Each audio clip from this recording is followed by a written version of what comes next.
My name is Africa Afeni. Africa, spelled with a K, and Afeni after Afeni Shakur, member of the Black Panther Party and mother of Tupac Shakur. As you might imagine, I grew up talking about race with my family. My father built bookshelves in the living room of our Brooklyn apartment, and my parents filled those shelves with the books of Black authors whose words we were unfortunately unlikely to encounter outside of our home. I have Alex Haley's autograph. Alex Haley, writer of Roots and transcriber of the autobiography of Malcolm X. As you can see in the picture, Alex Haley referred to me as his little sister. Talking and reading with my family about race was commonplace, and many of the children in my community and students in my schools looked just like me. Even though my parents taught me as much as they could about race, I had not experienced having these conversations with people who were racially different from me. When I went away to a predominantly white college, I was not prepared for the emotions that I experienced when having these conversations. For example, when another student asked, "Why do you need a Black History Month? And why isn't there a White History Month?" I found myself feeling very frustrated. Learning to have conversations with people about race across racial difference has been a part of my own deepening learning journey. Though it can be hard, let me encourage you. Having conversations about race is just another hard thing we can learn to do. I know this because I'm an educator. I have been for over 20 years. I've supported teachers and students around the country to teach and learn in ways that honor the dignity and worth of all people. In this work, it is clear that having conversations about race, particularly with our students, is not a luxury, but a necessity. And there's no better place to begin having these conversations than with our students. It's not that adults can't learn to have healthy conversations about race, but the minds of children are more malleable. This is why it's easier to learn to do challenging things like play an instrument, ride a bike, play a sport, or to become fluent in a new language when we're young. If we teach children to be comfortable talking about race from the beginning, they will likely have fewer falls and missteps, less baggage, less to unlearn, and biased ideas will be less likely to take hold. We can then imagine a future where we can have productive dialogue and discussions across our differences. Today, I'm going to share with you 4 steps you can take to do challenging things, particularly having conversations about race. Identify your challenge, find your support network, prepare, and begin.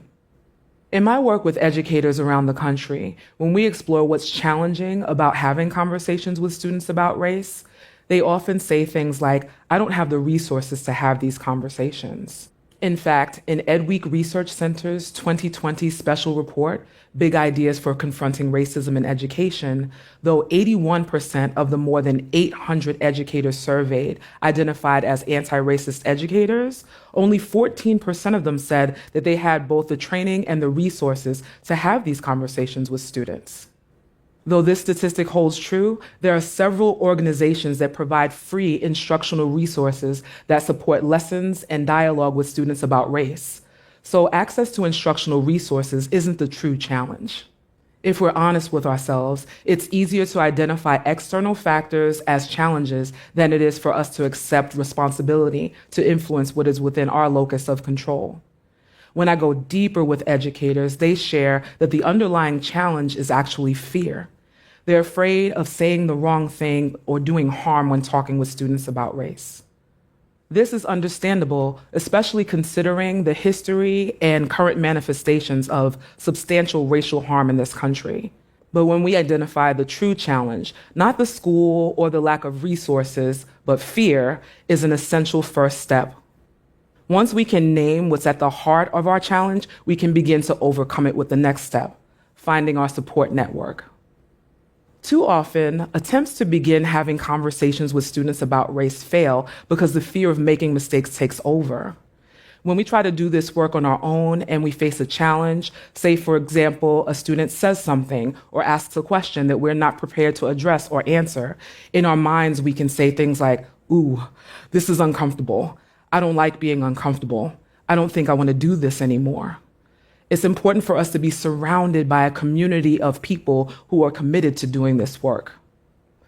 My colleague, Jenna Chandler Ward, a white woman and co-founder of Teaching While White, facilitates racial accountability spaces.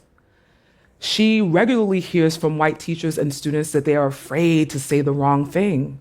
She shares with them that she herself has remained silent to avoid conflict and for fear of making things worse. Jenna says, if we are not intentionally seeking people to hold up a mirror and hold us accountable, we'll end up surrounding ourselves with people who affirm our beliefs instead of challenging us to see something more. The more perspectives we have, the broader our understanding will be, especially from people who are at different points of racial identity development. If we're part of a group of people who are doing this work together, we have a place to take that discomfort and work through it. It'll help us to remember that we're not alone and help us to feel less isolated. Once we find our support network, we can prepare to have conversations with students about race.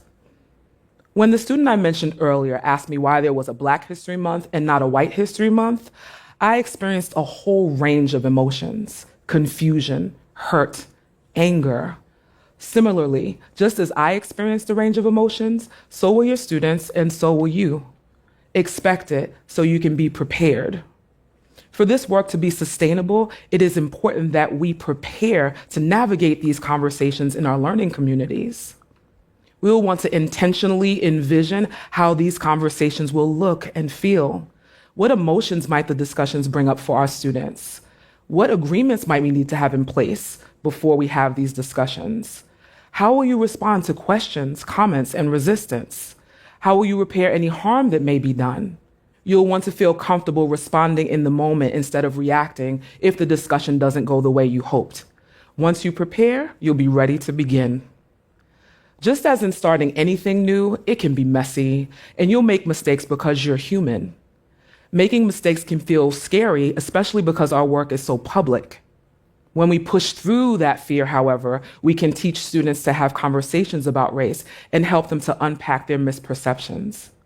In this work with teachers, it feels like some people are waiting for the perfect moment when a racially conscious version of themselves will appear before they begin engaging in this work. That version of yourself has to be purposely developed and formed, and that moment is now. When we engage in conversations with our students about race, we can help to expand their thinking and equip them with the language and tools that they need to see themselves clearly and to recognize and value the histories, perspectives, and experiences of people who are unlike them. They'll be prepared to help us build and sustain a truly just society where we all contribute to the well-being of everyone in our human family. Remember, having conversations about race is just another hard thing we can learn to do, one courageous step at a time. Thank you.